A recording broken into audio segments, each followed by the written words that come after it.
नमस्कार, मैं हूं हृदय धारवार। आप देख रहे हैं बिच्छू.com। आज हमारे साथ बात करने के लिए मौजूद हैं मोहित शुक्ला, जो कि रेड क्रॉस सोसाइटी के उपाध्यक्ष हैं। रेड क्रॉस में किस तरीके से काम होता है, जनसेवा से कौन कौन से काम किए जाते हैं, इन तमाम विषयों पर बात करने के लिए हमारे साथ मौजूद है मोहित शुक्ला जी। मोहित जी, बहुत स्वागत है आपका। धन्यवाद आपका बहुत बहुत। मोहित जी, आपको उपाध्यक्ष रहते करीब 2-3 साल का समय हो चुका है। क्या क्या चीज़ें आपने देखी हैं, किस तरह रेड क्रॉस सोसाइटी काम करती है, कई सारे अनियमितता के आरोप लगते हैं, तो उनको कैसे आप दूर करते हैं? ये सोसाइटी का गठन पार्लियामेंट्री एक्ट के थ्रू हुआ, गजट नोटिफिकेशन होकर 2017 में। इसके पहले 1928 के थ्रू चल रही थी। तो राष्ट्रपति हमारे राष्ट्रीय अध्यक्ष होते हैं, महामहिम राज्यपाल हमारे प्रदेश के अध्यक्ष होते हैं, प्रेसिडेंट होते हैं। उसके नीचे कार्यकारी बॉडी का गठन निर्वाचन के थ्रू होता है, जिलों से सब प्रतिनिधि आते हैं उनके द्वारा। फिर 3 लोग चुने जाते हैं उसमें, चेयरमैन, वाइस चेयरमैन और ऑनररी कोषाध्यक्ष। ये 3 लोग चयनित होते हैं। उसके बाद इनके द्वारा कमेटी के निर्णय अनुसार ये संचालन करते हैं सारी गतिविधियों का। उसमें कई सारी गतिविधियां होती हैं जिस पे कभी चर्चा भी नहीं होती। जैसे यूथ रेड क्रॉस है, वो सारे महाविद्यालय से हमें 2 रुपये 3 रुपये फीस आती है प्रति स्टूडेंट हर माह। वो उसका कलेक्शन नहीं हो रहा था इसके पहले जब हम लोग आए थे। ऐसे हर स्कूल से कलेक्शन होता है 2 रुपये प्रति स्टूडेंट, से प्राइमरी बच्चे से लेकर 12th तक के बच्चे का। वो प्रति माह 2 रुपये प्रति स्टूडेंट फीस आती है रेड क्रॉस की अलग से, ये क्लॉज में ही है भारत सरकार के। तो वो 2 रुपये का कलेक्शन, ये 3 रुपये कलेक्शन, बहुत बड़ा कलेक्शन, के स्टूडेंट बहुत सारे होते हैं। तो जो स्कूल वाला है उसको जूनियर रेड क्रॉस कहते हैं, जो कॉलेज वाला है उसको यूथ रेड क्रॉस। इनका गठन भी होता है, इनके भी अलग से कोऑर्डिनेटर बनाए जाते हैं जो अभी हमारे यहाँ बनाए नहीं गए, इसको JRC और YRC कहते हैं। उसके अलावा जैसा अभी एपिडेमिक्स आया तो इसमें काफ़ी कार्य रेड क्रॉस को करना चाहिए, पर अभी चूँकि आपसी सामंजस्य न होना और कमेटी की बैठक न बुलाना, सदस्यों से सहमति न लेना, इस वजह से कई कार्य जो हम कर सकते थे आगे बढ़ के वो कर नहीं पा रहे हैं। सर, रेड क्रॉस में इलाज कराना भी महंगा हुआ है। पुराने जो हॉस्पिटल थे, जो रेट कम थे, अब रेट लगातार बढ़ते जा रहे हैं। रेट लगता है रेड क्रॉस सोसाइटी एक आय का जरिया बन चुका है। अब क्या है, रेड क्रॉस सोसाइटी वैसे तो गवर्नमेंट से कोई मदद ऐड मिलती नहीं है। जो आया उसी को खर्च करना, जनता से आया जनता पे खर्च करना का इसका कार्य क्षेत्र है। पर कई तरफ से ऐड मिलती है, इंटरनेशनल एड्स भी आती हैं देख के समय अनुकूल।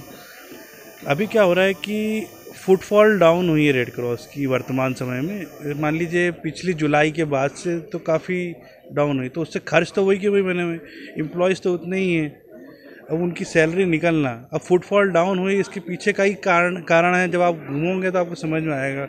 हॉस्पिटल परिसर में जब आप एक बार निरीक्षण करोगे समझ में आएगा कि हमारी एक्सरे मशीन बंद पड़ी है, हमारी जो दुकानें हैं वो बंद पड़ी हैं, हमारे दूसरी जो डिवाइसेज हैं जैसे कहते हैं कि पेट की जांच करने वाली एक मशीन होती है, उसको नाम एंडोस्कोपी, वो बंद पड़ी है ना। फिर कई डॉक्टर जो पुराने थे जिनकी वजह से फुटफॉल रेड क्रॉस में थी, मरीज इलाज कराने आते थे उनके नाम से, उनको न जाने क्यों किसी विषय से हटा दिया गया है। अब नए डॉक्टर से उनका प्रसारित कार्य क्षेत्र नहीं है, उनका हैंड यानी मैं उस पर नहीं जाता कि कोई जूनियर सीनियर, पर सीनियर डॉक्टर की प्रैक्टिस अच्छी होती है, आप खुद भी समझते हैं। तो CMHO 5-5 CMHO रिटायर्ड वर्क कर रहे थे, तो उनके नाम से लोग आते थे, तो वो उनको हटा देने से भी प्रभाव पड़ा। तो जब आय कम हो गया, सैलरी तो उतनी जाना है, तो अब जरिया ये बचता है कि या तो आप अच्छे डॉक्टर्स को चयनित करके बिठाएं, या कोई अच्छी सर्विसेज बढ़ा दें वहाँ पे। जो अपनी मशीन्स हैं उनको कम लागत में, जैसे डायलिसिस मशीन है वो भी बंद हो गई हमारी। पहले 4 मशीनें चल रही थी, हम BPL को 400 रुपये में डायलिसिस कर देते थे। तो ये सब बंद होने से अब आय का स्रोत कम होता जा रहा है, कर्मचारी तो उतने ही बने हुए, खर्चे उतने ही बने हुए हैं। तो फिर ये कोशिश करते हैं कैसे इसको भरपाई करें। तो भरपाई करने के लिए पुरानी FDयाँ तोड़ रहे हैं। हमारी 8 करोड़ की FD है पुरानी, उसमें से कितनी टूट चुकी पता नहीं, क्योंकि बैठक बुलाई नहीं तो हमें पता नहीं चल रहा है। प्रबंध समिति की बैठक होगी तो उसमें खुलासा होगी कितना हमारा वित्तीय स्थिति क्या है। तो क्या कारण है कि आप इतने कमज़ोर साबित हो रहे हैं? बात और उपाध्यक्ष आपको मीटिंग में आपको होना चाहिए, आपसे बातें छुपाई जा रही हैं, बताया नहीं जा रहा। क्या लगता है क्यों ये सब हो रहा है?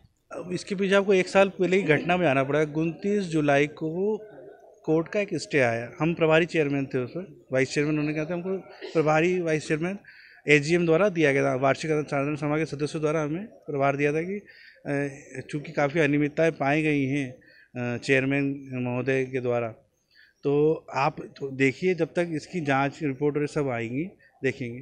उसके बाद प्रबंध समिति बैठी, उन्होंने उनको हटा दिया जो नियम के अनुसार है। वो केवल कोर्ट पे इस आधार पे स्टे ले आए कि इनको एक बार बोलने का मौका नहीं मिला। जैसे कि किसी अपराधी को भी एक अवसर दिया जाता है, तो उस कमेटी में वो स्वयं आए नहीं, उनको बुलाया गया था। आए नहीं तो उन्होंने बोले नहीं, तो मिनट्स में कहीं था नहीं लिखा हुआ कि उनको बोलने का अवसर, तो बोले एक बार इनको वापस कमेटी बुला लीजिए, बोलने का अवसर दीजिए, फिर जो कमेटी निर्णय करेगी प्रबंध समिति वो मान्य होगा। अब चूंकि चेयरमैन को ही उस कमेटी को बुलाने का अधिकार है, प्रबंध समिति को बुलाने का अधिकार मात्र चेयरमैन को, चेयरमैन की अब्सेंस में वाइस चेयरमैन को है, तो हम कमेटी जब तक बुला नहीं सकते जब तक कि वो छुट्टी पे ना जाए और जनरल सेक्रेटरी इसकी इनिशिएट नहीं ले। तो चूँकि जनरल सेक्रेटरी उनने जो थे उनको अवैधानिक तरीके से हटा दिया, बेचारों को पहले सस्पेंड करा और उसके बाद उसको जॉब से हटा दिया, ये अवैधानिक तरीके से हटाए। कमेटी की सहमति के बिना ऐसे कोई निर्णय लिए नहीं जा सकते। और एक संविदा कर्मचारी को उनने जो हॉस्पिटल की मैनेजर थी संविदा नियुक्ति पे, उसको उनने जनरल सेक्रेटरी बना दिया, जिसको ना रेड क्रॉस के रूल्स का नॉलेज है, ना किस तरह से परिचालन हो रहा है उसका नॉलेज है, और ना उसकी नियम शर्तें उसको नियुक्त करने की प्रबंध समिति ने तय करी। नियमों में स्पष्ट उल्लेख है कि प्रबंध समिति द्वारा तय नियम शर्तों के अनुसार ही जनरल सेक्रेटरी की नियुक्ति 3 वर्ष के लिए होगी, या फिर रेड क्रॉस का सबसे सीनियर मोस्ट अधिकारी जनरल सेक्रेटरी होगा। तो जो सीनियर मोस्ट अधिकारी थे उनको उन्होंने हटा दिया, और एक संविदा कर्मचारी को जिसकी नियुक्ति पे ही संदेह है कि किस तरह नियुक्ति हुई है, उसको उन्होंने जनरल सेक्रेटरी बना दिया। वो उनके दोनों मिल के जो निर्णय करते हैं वही सब निर्णय वो करे जा रहे हैं, इसलिए सारी गड़बड़ियाँ हो रही है। कोषाध्यक्ष और चेयरमैन की सिग्नेचर से ही कोई भी वित्तीय लेन देन हो सकता है, कैश ट्रांजैक्शन का हमारे यहाँ कोई सिस्टम ही नहीं है। पर वर्तमान में कैश में ही सारा खर्च किया जा रहा है, क्योंकि हम दोनों सिग्नेचर नहीं कर रहे थे किसी विषय पे, क्योंकि जब तक हमको समझ में नहीं आया कमेटी की समिति में, जब तक वित्तीय लेन देन कैसे करते हैं जरूरी खर्चों के अलावा, तो उनने क्या करा, ना हमसे सिग्नेचर करा रहे ना कोषाध्यक्ष से करा रहे, चेयरमैन स्वयं सिग्नेचर करने लगे, जो कि नियम विरुद्ध है। चेयरमैन वित्तीय चेक पे हस्ताक्षर नहीं कर सकता, ये नियमों में साफ साफ उल्लेख है, संविधान में, रेड क्रॉस के पार्लियामेंट्री। हाँ, नियम विरुद्ध लेन देन हो रहा है, आप उपाध्यक्ष हैं, तो आपने इसको अनियमितता को रोकने के लिए क्या प्रयास किए और कैसे करेंगे आगे उसको? मैंने राष्ट्रीय हेडक्वार्टर को, मैंने महामहिम राज्यपाल महोदया को, और जहाँ जहाँ हमारे इसके सीनियर्स हैं प्रबंध समिति के सदस्यों को, सबको बता दिया। प्रबंध समिति के सदस्यों ने कई बार रिक्वेस्ट करी कि बैठक बुलाई जाए जिस पर चर्चा हो, पर वो ये चाह रहे हैं कि कैसे भी करके अब, क्योंकि 8-9 महीने बचे हैं इस कार्यकाल के, इसको निकाल दिया जाए, क्योंकि अगली बार वो लड़ नहीं पाएंगे। सारे सदस्य उनके विरुद्ध हैं, है ना। वो बार बार इनसे पूछते हैं, पत्र भी भेजते हैं, कई सारी एप्लीकेशंस भेजी, कई सारी शिकायतें भेजी, राज्यपाल महोदय को भी भेजी, नेशनल हेडक्वार्टर भी भेजी, महामहिम राष्ट्रपति महोदय को भी भेजी हुई है, वो पेंडिंग है। राष्ट्रपति महोदय जी ने यहाँ पर भेजी, देखो अभी 2 इंक्वायरी चल रही है राज्यपाल महोदय की तरफ से इन विषयों पर। अब वो इंक्वायरी का रिजल्ट आएगा तो इस पर निर्णय आ सकता है और यह बैठक हो जाए। आपको नहीं लगता है कि रेड क्रॉस सोसाइटी अब राजनीति का अखाड़ा बन चुका है, प्रतिष्ठा का सवाल खड़ा हो रहा है वहाँ बार बार कि कौन उसमें आगे रहेगा, कौन कंटिन्यू रहेगा, तो राजनीतिक षड्यंत्र वहाँ पर होने लगा है अब इसको कई शब्दों में बोला जा सकता है, ये भी शब्द हैं, जबकि ये सामंजस्य का विषय होना चाहिए आपसी मिल, क्योंकि समाज सेवा का कार्य है, कोई अर्निंग का बिजनेस का जगह तो है नहीं। हम लोग इस क्षेत्र में आए इसलिए कि समाज सेवा कर सकें, लोगों की मदद कर सकें, एक जरिया है जो कि जिसके महामहिम राष्ट्रपति महोदय अध्यक्ष हों उस सोसाइटी के, जिस सोसाइटी के, वहाँ कार्य करना, उनकी तरफ से एप्रिसिएशन मिलना, राज्यपाल महोदय की तरफ एप्रिसिएशन मिलना, कभी कोई एक्स्ट्रा ज़रूरत हो कहीं पे मदद करने के लिए तो वो भी सहायताएँ हमें हो जाती हैं। अब वहाँ पर इस तरह की घटनाएँ घट रही हैं, लगातार ही घट रही हैं, आप लोग भी देख रहे हैं, तो आपके मैं शब्दों को नकार नहीं सकता। एक विषय बार बार सामने आता है कि रेड क्रॉस सोसाइटी की ज़मीन थी वो किराए पे दिए, भवन बगल वाली बिल्डिंग सिद्धांता रेड क्रॉस वहाँ चल रहा हुआ है, तो क्या सिद्धांता रेड क्रॉस का ज्वाइंट वेंचर है क्या? कुछ रेड क्रॉस के पेशेंट को रियायत मिलती है क्या वहाँ पे?